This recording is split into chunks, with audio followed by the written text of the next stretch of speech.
Welcome back, dear listeners, to Exploring Divine Wisdom, the podcast where we dive into the profound teachings of spiritual masters and uncover their timeless relevance. I'm your host, and I'm so glad you're here today. In this episode, we continue our journey through the inspiring verses of Guru Amar Das's Anand. As many of you know, Anand, meaning bliss, is more than just poetry. It's a spiritual roadmap. It guides us toward understanding divine grace, experiencing true joy, and aligning our lives with a higher purpose. Today we're exploring verse 8. A verse speaks deeply to the nature of divine grace and its transformative power in our lives. Through Guru Amar Das's words, we'll reflect on how surrender, trust, and the Guru's guidance can illuminate our spiritual path. So grab a cup of tea, settle into a comfortable space, and let's embark on this soul-nourishing journey together. Verse 8, line 1, O Baba, he alone receives it, unto whom you give it.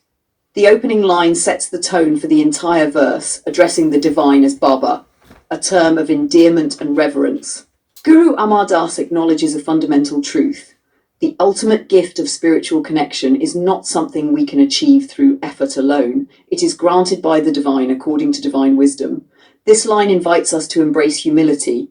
It's easy to fall into the trap of believing that spiritual progress is solely about what we do, but Guru Amar Das reminds us that divine grace is a gift, something beyond our control, yet deeply precious. Think about a time in your life when things seem to fall into place in an unexplainable way, Gray. That's grace. How often do we pause to recognize it? He alone receives it, unto whom you give it. What can the other poor, wretched beings do? Building on the first line, this verse emphasizes the disparity between those who receive divine grace and those who do not. Guru Amar Das describes the poor, wretched beings as those who, without grace, struggle to find peace and fulfillment. But here's the important takeaway. This isn't about judgment. It's about recognizing our shared human vulnerability. Without divine guidance, we are all wanderers, searching for something we can't quite grasp.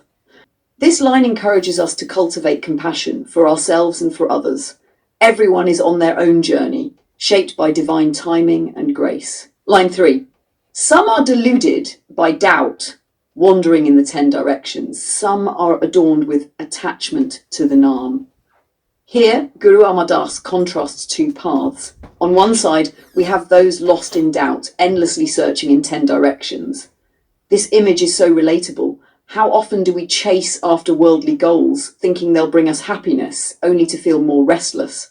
On the other side are those who have found their anchor in the Naam, or divine name. These individuals are adorned almost as if they wear a spiritual crown because of their devotion to the divine. Are we wandering aimlessly, chasing temporary pleasures? Or are we grounded, finding joy and purpose in a connection with the divine? This line challenges us to reflect on where we stand. Line 4. By Guru's grace, the mind becomes immaculate and pure for those who follow God's will. This line highlights the transformative power of the Guru's grace.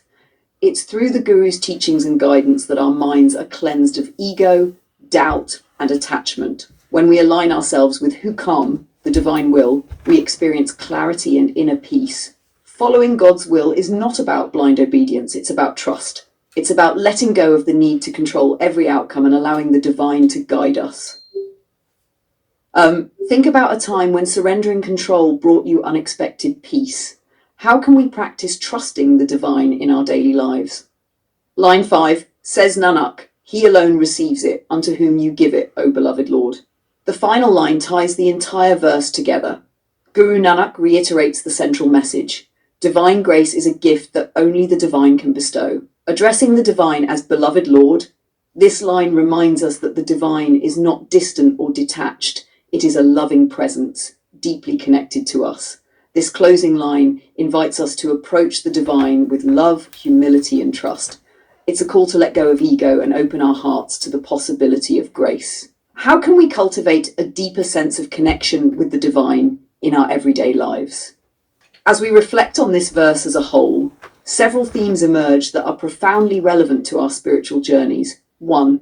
The gift of grace. Spiritual enlightenment is not something we can demand or earn. It's a gift freely given by the divine when the time is right. 2. The role of the guru. The guru is essential in guiding us toward grace. The Guru's teachings help purify our minds and align us with God's will. 3. The human condition. Without divine grace, we are all wanderers, lost in doubt and restlessness. This verse invites us to extend compassion to ourselves and others as we navigate the spiritual path. 4. The power of devotion. Attachment to the Naam, the divine name, is transformative. It anchors us, adorns us, and brings us closer to the divine.